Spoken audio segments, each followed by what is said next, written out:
What's up guys, my name is Matthew and today we are doing my July wrap-up.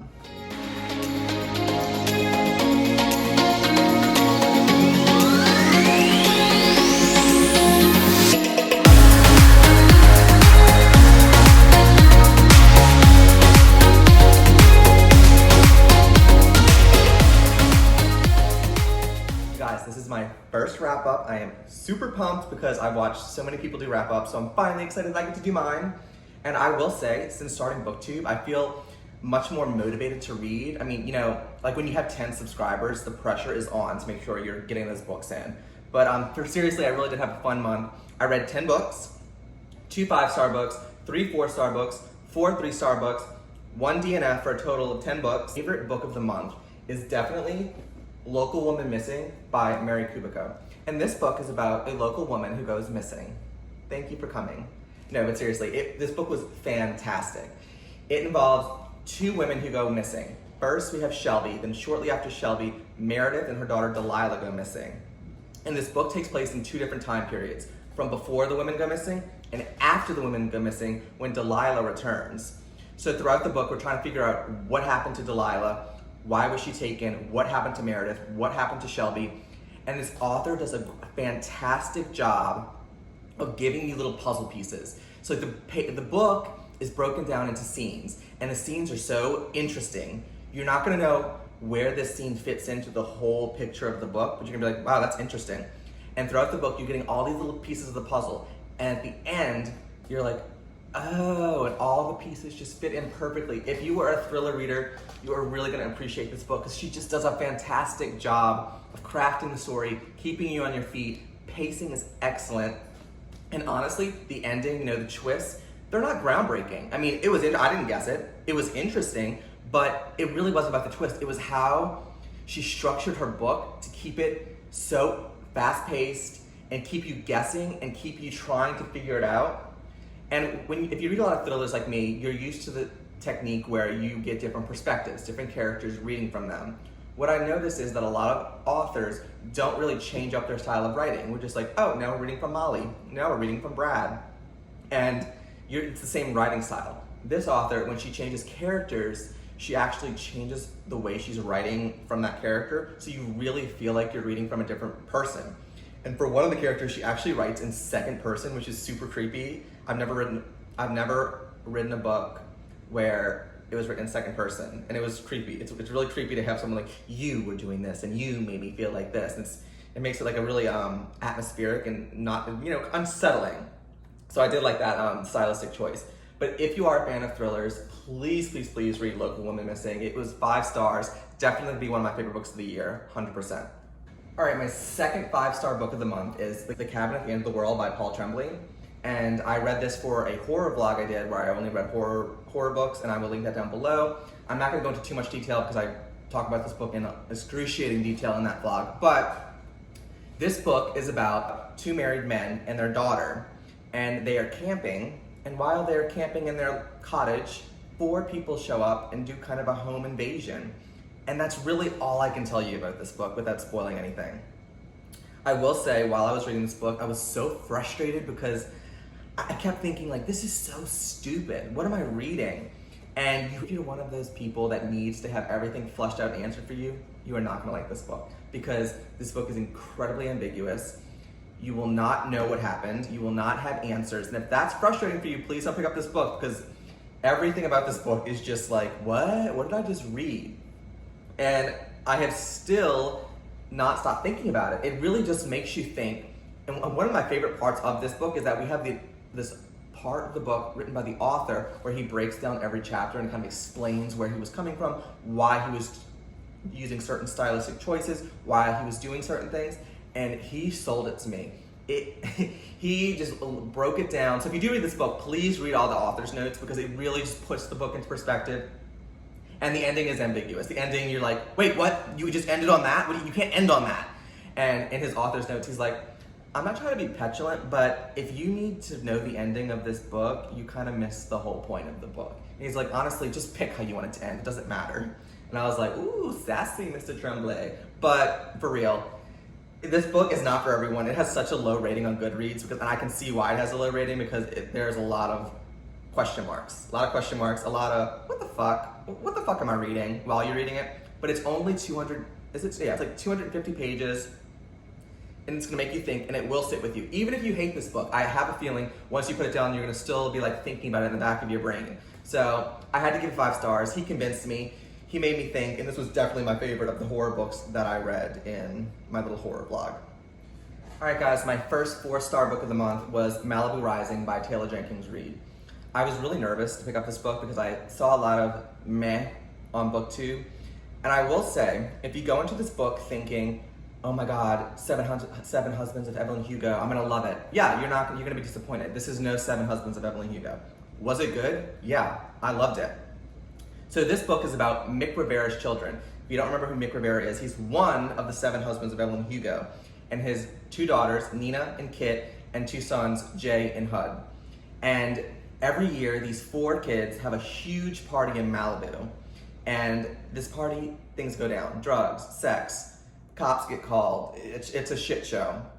And we're flashing back to when they were little kids and Mick Rivera's relationship with their mom, and then flashing forward to this party. Just like any Jenkins Reid book, the character development is so strong. You really get attached to these characters. And I just loved Nina. Nina is like the oldest sister. She's like a surfer, she's a model, and she's had to take care of the other siblings. And you just really love Nina, and she's having trouble in her relationship, and she's struggling figuring out who she is. And honestly, all the kids are struggling figuring out who they are. The brothers get in a fight. I'm not gonna spoil anything, but this book is super fun. Go in with low expectations in the sense that, like, no, you're not gonna like this as much as 7 Husbands, but you will like it, I think. I think this is one of Jenkins Reid's best. I mean, for me, it would go 7 Husbands, then Malibu Rising. First started this book, she gives you perspectives from so many different characters. Like, I'm like, Bob, Sue, like all these different people, and I'm like, what the fuck? I can't remember all these characters. You don't have to know who they are. It's a stylistic choice where she's showing you a character and then giving you a scene of the party. So she's just using these random characters who do have a backstory, but they're irrelevant to the plot, and using what they're doing at this crazy party in Malibu at Nina's house to kind of show you and set the scene for like all the craziness that is going on at this party. So if you're reading this book and you're like, oh my God, please stop introducing me to characters. I can't keep up. I need to start taking notes. Relax. You really don't need to remember this character. Just take in the scene of the party, because that's the purpose of that. And it took me halfway through the book to realize that and realize, oh, I don't actually have to know all these characters. But yeah, 4-star, solid 4-star, really enjoyed it. Another book I did for my horror vlog is The Troop by Nick Cutter. And this book probably shocked me the most out of all the books I read this month. Shocking in the sense that I thought I would hate it, and left the book kind of being like, wow, I actually kind of enjoyed that. If you know nothing about this book is about a bunch of Boy Scouts go to an island. And when they get to the island, they come across a man who is ravenously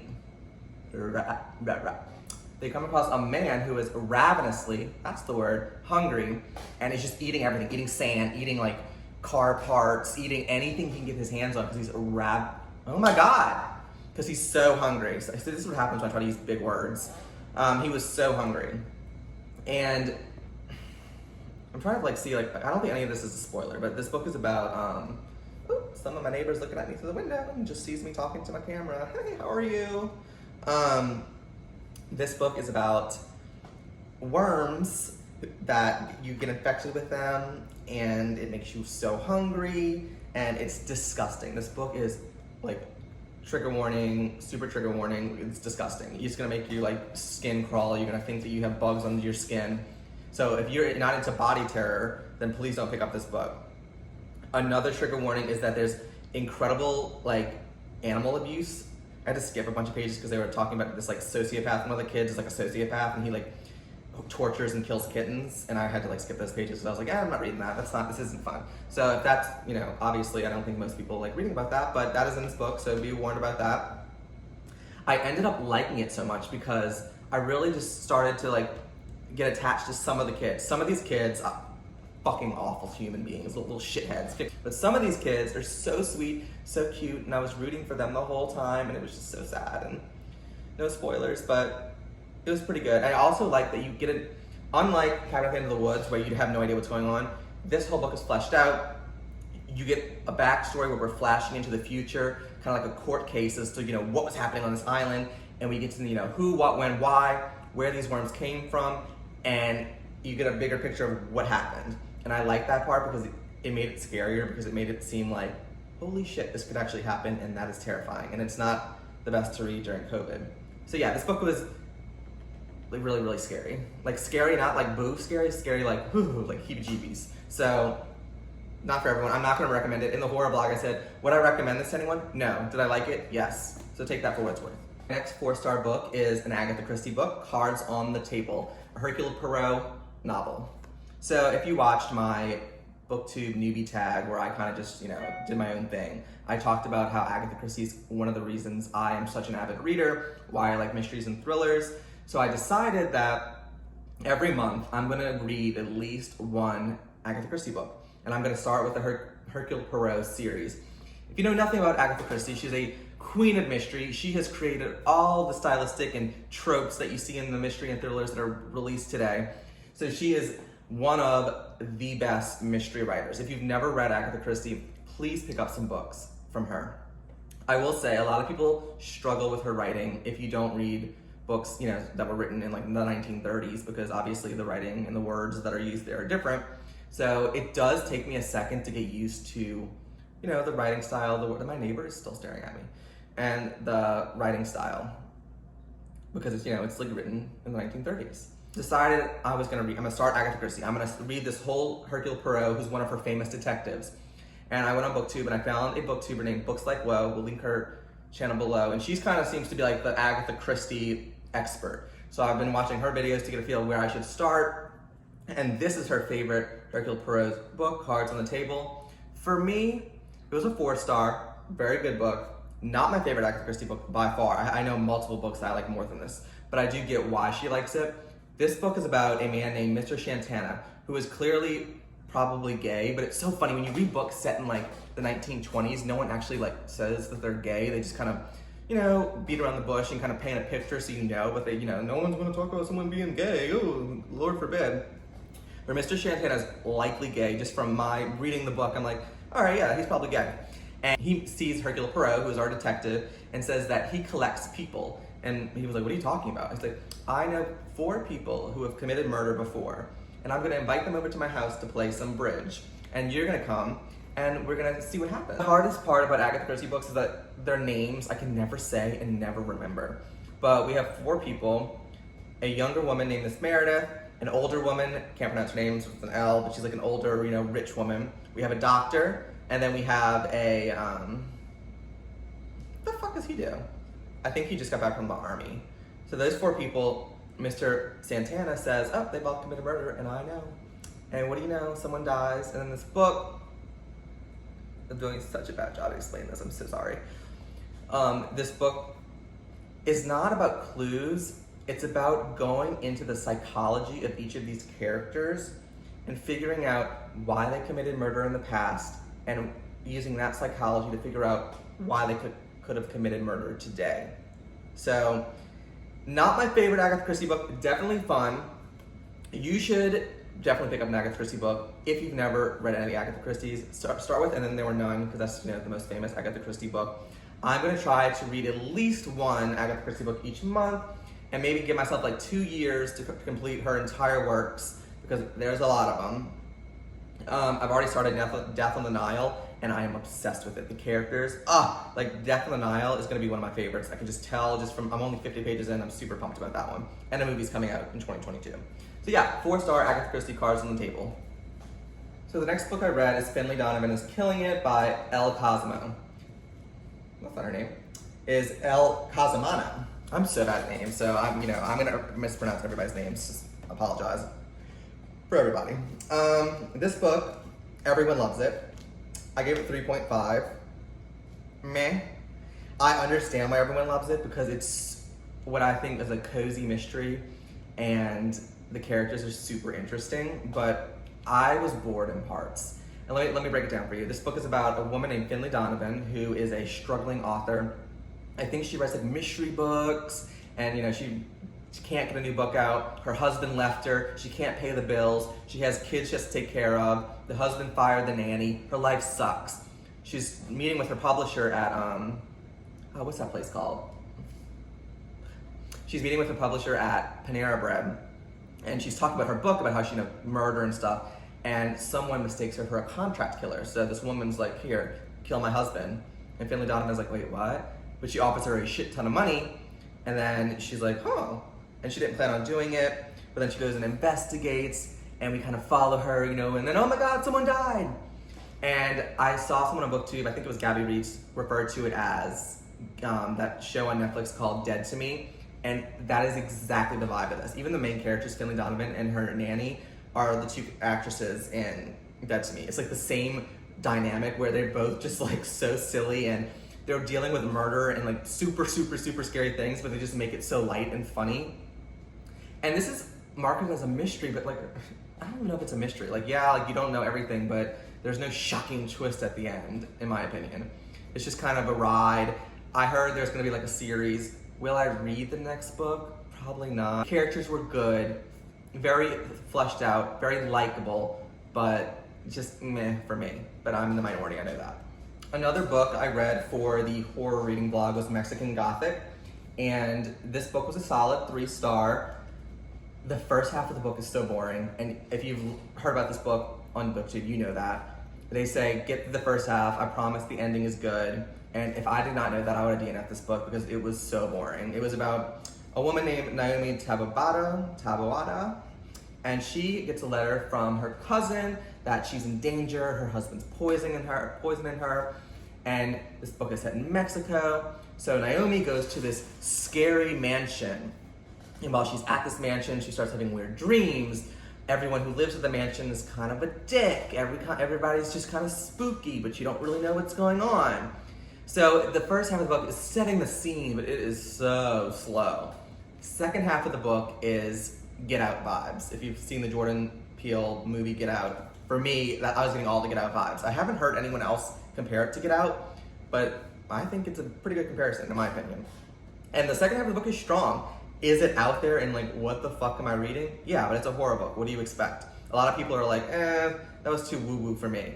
I enjoyed it. I thought the second half was good. I gave this book 3 stars. If the first half of the book would have been as exciting and flushed out as the second half, it would have been a solid 5-star. But the first half is so boring. So if you do pick up this book, push through.